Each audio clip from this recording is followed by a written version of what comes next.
Hi, we're going through the chapters of our book, Getting to Why. I'm Matt Rouge. I'm with J.B. Symons. You can see his photo, or actually illustration right here on the cover. Avatar. The goal is to help you enjoy the book more, get more out of it. So we're going to talk about each chapter, and we're on to chapter 2 here, which is about pleasure and satisfaction. This is an important distinction that is often ignored. Oh, it's huge. That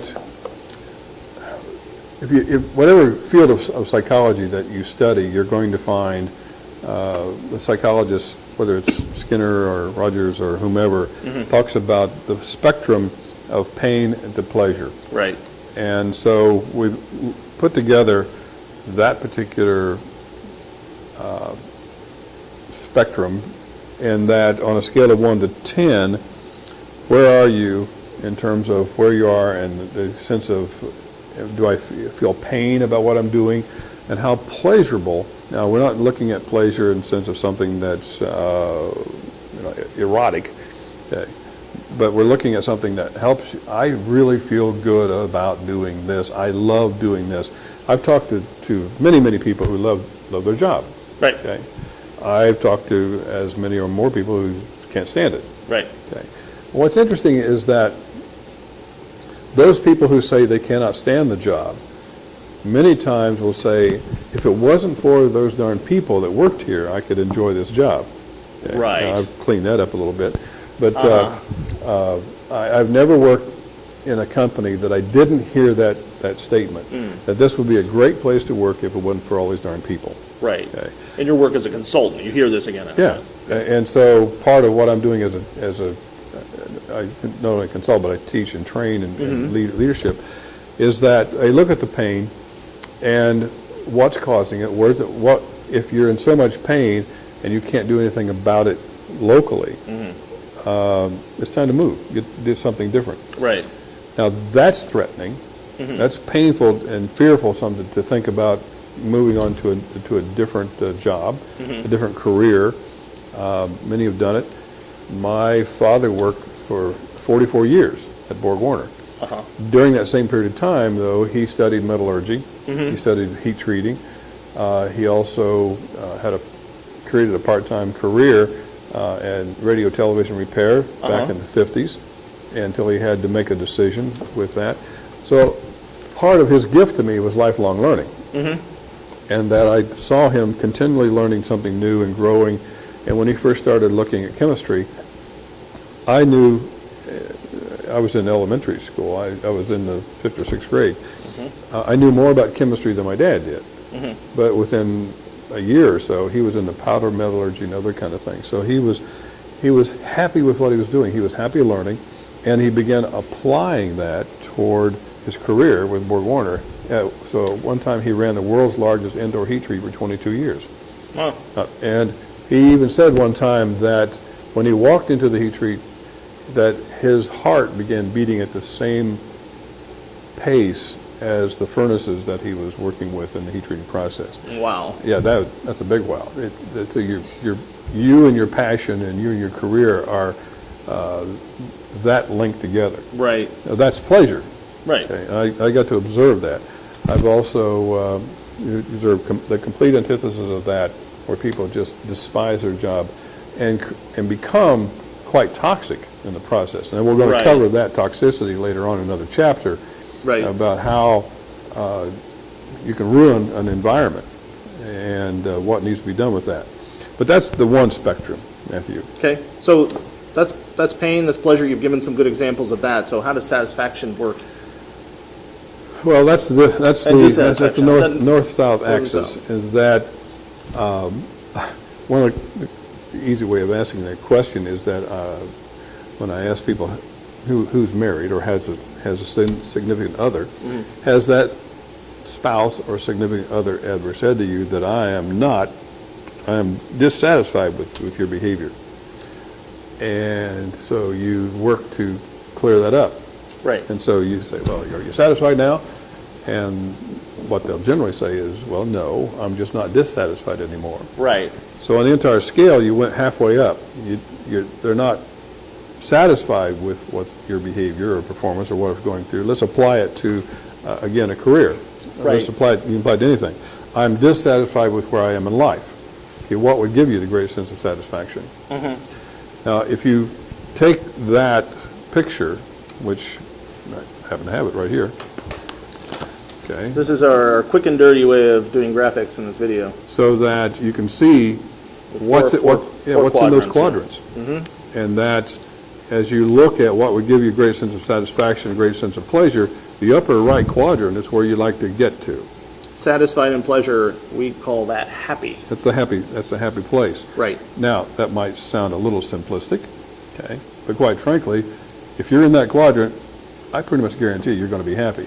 Right. Now, one thing to remember here, gang, is that you're going to apply this to all 7 areas of life. Okay? Yes. Right now, you're just looking at understanding the quadrants. Right. What's in it? Where am I going to be? And how I'm going to respond emotionally, physically, spiritually, whatever. Right.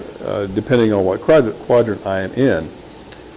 Then using that as a template, placing it over all 7 areas and saying, okay, where there may be an area where I am least satisfied, but also I'm also happy though.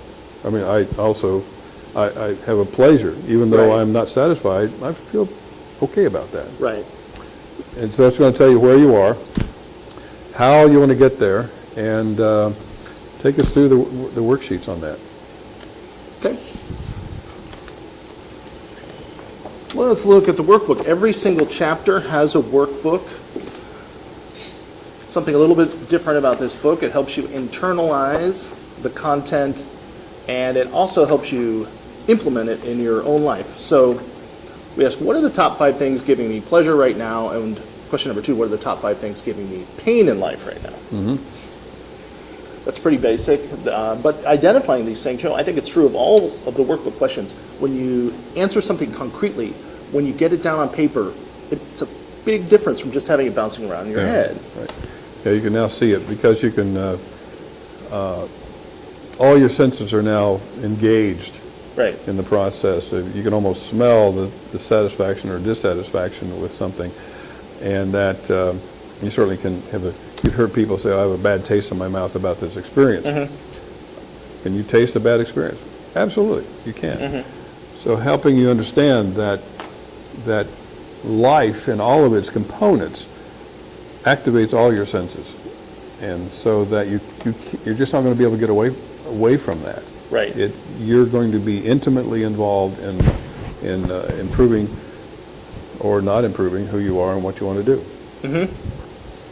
Okay, so let me ask a pretty big question for number 3. What is my overall level of satisfaction and dissatisfaction with my life as a whole right now?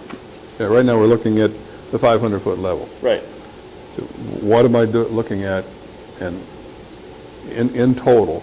We're going to start unbundling those pieces here shortly with the 7 areas of life. Right. Right now, let's just take a look at the globe. Bird's eye view. Yeah, and say, okay, based upon how I'm interpreting my satisfaction in the pleasure-pain situation, as you begin to unbundle it, what happens is we begin to understand why we are where we are on that spectrum of pain and pleasure, and why and where we are on that spectrum. We begin to understand what has put us there. Okay? Yes. And it's generally not the whole picture. It's 1 or 2 things in that, 1 or 2 areas of our life that is creating that lower score. Okay, well, let's put it that way. Absolutely. Usually, we talk about the 7 areas of life. We talk about that in detail in a further chapter, but when you write down what are the top 5 things giving me pleasure, what are the top 5 things giving me pain, maybe you say, oh, here's that one, oh, that's the thing I really need to fix. And that gets back to why, because when you have these impediments in life, or maybe it's something giving you pleasure, it's like, I should do more of that, and then it ties into why, oh, this is what I want to do in my life, this is my highest purpose. Understanding pain and pleasure and satisfaction, dissatisfaction is thus a key to getting to why. And one of the stories that's in this particular chapter is about the satisfaction or dissatisfaction of a business owner that was unhappy, dissatisfied with where his company was and what he needed to do differently, and what began to happen when I did a SWOT analysis for the team. And Which is strengths, weaknesses, opportunities, threats, for those who don't know that. correct, and I also include the word change in there. What would you like to see? What change would you like to see? Right.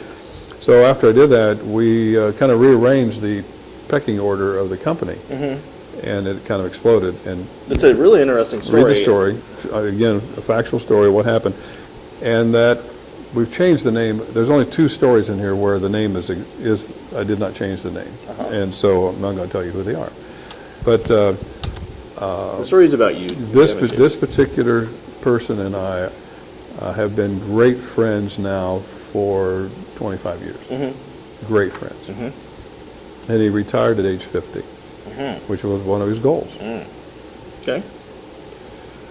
So questions 4 and 5. Based on my answers above, where would I place myself on the pain, pleasure, satisfaction, dissatisfaction graph, and why am I located where I am on that graph? We asked the question why numerous times in this workbook. You're not going to get away from it. Is that feel free to download copies of that from the gettingtowhy.com website. Scribble on them. So that you can even post them. Put them on your mirror when you get up in the morning and see, okay, here's where I am. Right. And overall, and I can start unbundling it, what's putting me there, so that you have something to look at to engage yourself in every morning. I've had the word discipline on my mirror now for 100 years, and that's because I recognize that one of the things that I need to work on more than anything else is the discipline of following through and doing what I need to do. And so I have that visual every morning. Get up and do it. Outstanding. Well, thank you for watching this chapter. Yep. And like the video if you enjoyed it. Please subscribe to JB's channel, and we will see you in the next video.